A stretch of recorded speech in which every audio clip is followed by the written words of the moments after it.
Hi, this is Al and Alicia. Today we're going to show you how to make homemade, from scratch, almond milk. So you can see we have a few things laid out here. We have some jars that we're going to fill. We have a nice big bowl to pour our almond slurry into. I almost have the blender ready. I do have more than one blender here. My Ninja is more of like a smoothie maker. So I would recommend kind of against using a smoothie maker type blender. You're not going to get the particles as fine as you want. What we're looking for is to throw the almonds and the water in here and blend them into the smallest particles we can possibly get. So almonds.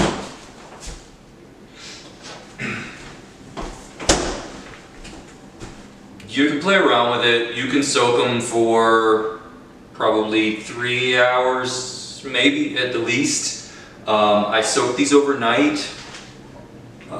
So they've been soaking for about 14 hours at this point. So you want to soak them. You will get kind of this milky, brownish looking water.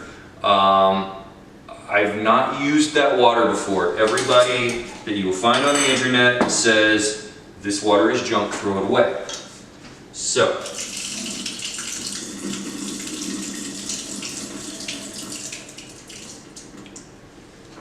throw away the brown water. Then I'm going to go get some fresh water over here. I'll hold the blender steady. That's a lot. Oh, it's sticky. It is kind of sticky. Might have to pat the baby's bottom. Yeah, it's not coming. Not coming. Okay, here.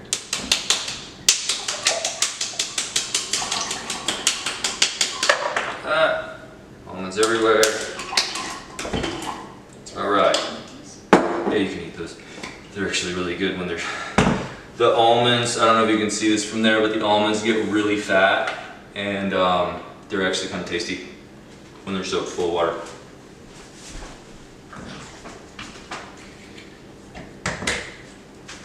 So, old school blender.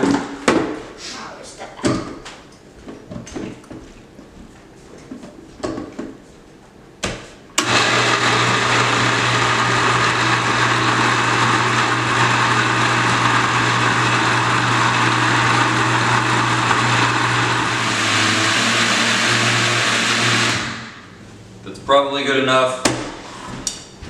My blender didn't like that. So I should be using cheesecloth. I can't find my cheesecloth today. So this towel is about the same as cheesecloth, and it's just a kitchen towel. It doesn't really ever get that dirty. So I'm going to go ahead and use this. And what I like to do is take, a portion of your cheesecloth that's going to be big enough to overlap the bowl, because you want, when you pour in here, it's going to drive this to the bottom and you don't want everything to fall in. So you can even kind of get it to the bottom. And then you take your slurry, you can just pour it in, just all the goop. This is what the goop looks like. Okay, so once you get your slurry in here, you can grab your corners and you can pretty much squeeze as hard as you would like. And you can see we have this nice strained almond milk coming out. And there's all kinds of methods. You want to make sure you keep it tight at the top, and you can just kind of twist and wring it. I have found, it's not going to happen with this towel, but I have found that with cheesecloth you can squeeze it a little bit too tight, and sort of particles will squeeze out between the fibers. So don't over torque your cheesecloth. So then I will take this and just throw it back in the blender. I'm only going to do about half this time, because my blender started smelling a little smoky. It really didn't like all of that work. So that's gonna be just one step here in a minute. What you wanna do with this is get it into some jars. And I will typically, like the first batch is gonna be super creamy, so I'll just spread that out between the jars. Second batch is gonna be pretty creamy, but maybe not as creamy as the first, so I spread that out as well. So just kind of give it a little pour, like you're pouring wine for your friends. A little pour, and you know, you don't have to go crazy with it, but about the same in your jars, and then every batch after that, you do the same thing. So, I need more good water.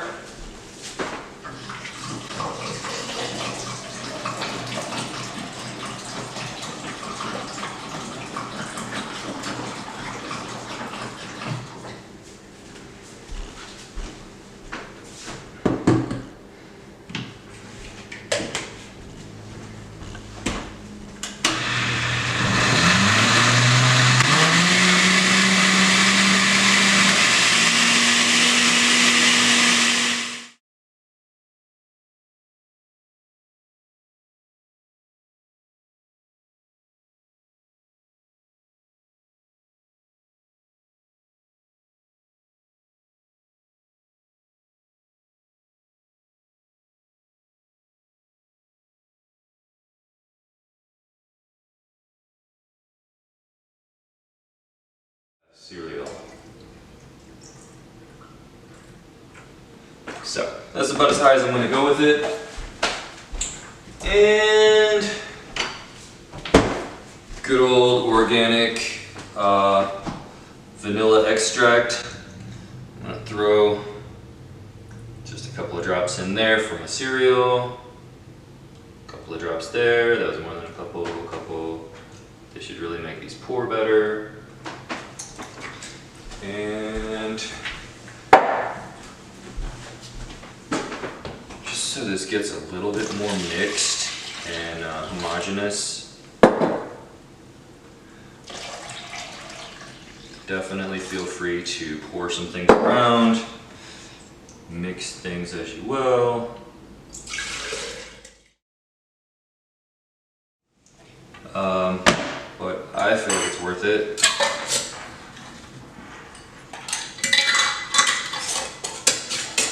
So that's really all we do around here. We don't sweeten it. No sweeteners. I'm sure you could if you wanted to put,